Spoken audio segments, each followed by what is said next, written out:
নাজিমাস রেসিপিতে আপনাদের সকলকে স্বাগত। সামনেই রমজান মাস, আর এই রমজান মাসে আমরা বিভিন্ন রকম ভাজাভুজি করি বাড়িতে, তেলে ভাজা। তো এইভাবে একবার এই পকোড়াটা বানিয়ে দেখবেন, একদম মুচমুচে, বানানোর অনেকক্ষণ পর পর্যন্ত মুচমুচে থাকে, খেতেও ভীষণ মজার। আসুন তাহলে দেখে নিই কীভাবে বানায়। প্রথমে নিয়েছি এখানে বোনলেস চিকেন, ধুয়ে নিয়েছি ভালো করে। দিয়ে দিচ্ছি 1 চামচ আদা, রসুন আর কাঁচা লঙ্কা একসঙ্গে পেস্ট করা। দিয়ে দিলাম 1 চামচ লবণ, 1/2 চামচ গোলমরিচের গুঁড়ো, 1/2 চামচ লঙ্কার গুঁড়ো, 1/2 চামচ ভাজা জিরের গুঁড়ো, 1 চামচ ধনের গুঁড়ো, 1/2 চামচ হলুদের গুঁড়ো, দিয়ে দিচ্ছি 1/2 চামচ জোয়ান, 1 চামচ দিয়ে দিলাম সয়া সস। সয়া সসের পরিবর্তে আপনারা লেবুর রস দিতে পারেন। দিয়ে দিলাম একটা ডিমের সাদা অংশটা, দিয়ে দিচ্ছি 1/2 পাতিলেবুর রস, দিয়ে দিচ্ছি 2 চামচ কর্নফ্লোর আর 1 চামচ ময়দা। দিয়ে দেবো সবশেষে ধনেপাতা কুচি, দিয়ে দিচ্ছি পেঁয়াজ কুচি। পেঁয়াজটা একটু মোটা মোটা করে কুচি করে হাতে করে এইভাবে একটু ছাড়িয়ে পেঁয়াজটা দিতে হবে। দিয়ে একটু মেখে নিয়ে এর মধ্যে দিয়ে দেব কসৌরি মেথি। কসৌরি মেথি আর জোয়ানটা অবশ্যই দেওয়ার চেষ্টা করবেন, তাতে এই পকোড়ার মধ্যে ফ্লেভারটা কিন্তু খুব ভালো হয়।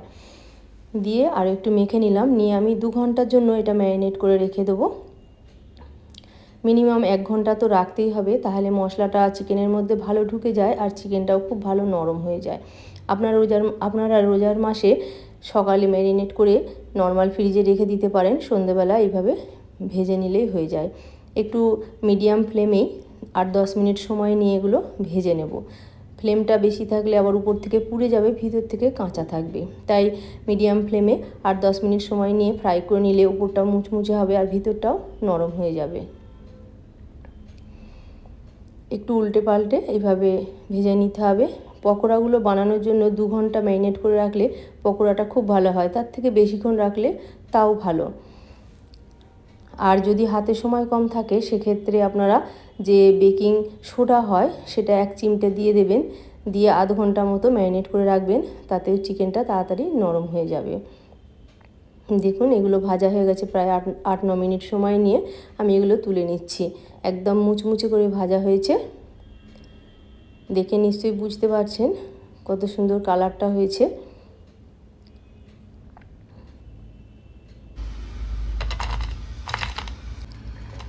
আমার এই রেসিপিটা সম্পূর্ণ দেখার পর যদি ভালো লাগে প্লিজ একটা লাইক করবেন। যদি সাবস্ক্রাইব না করা থাকে সাবস্ক্রাইব করবেন, পাশে থাকা বেল বটনটা ক্লিক করে দেবেন, তাহলে আমি যখনই নতুন কোনো রেসিপি দেব সবার প্রথমে আপনার কাছে পৌঁছে যাবে। দেখুন আমি একটা ভেঙে দেখাচ্ছি, ভিতরটা একদম সফট হয়েছে। একবার এই রমজানে এইভাবে চিকেন পকোড়াটা তৈরি করে দেখবেন, খেতে খুবই ভালো লাগবে। আবার অন্য কোনো দিন অন্য কোনো রেসিপি নিয়ে হাজির হব। সকলে সুস্থ থাকুন, ভালো থাকুন। রেসিপিটা দেখার জন্য ধন্যবাদ।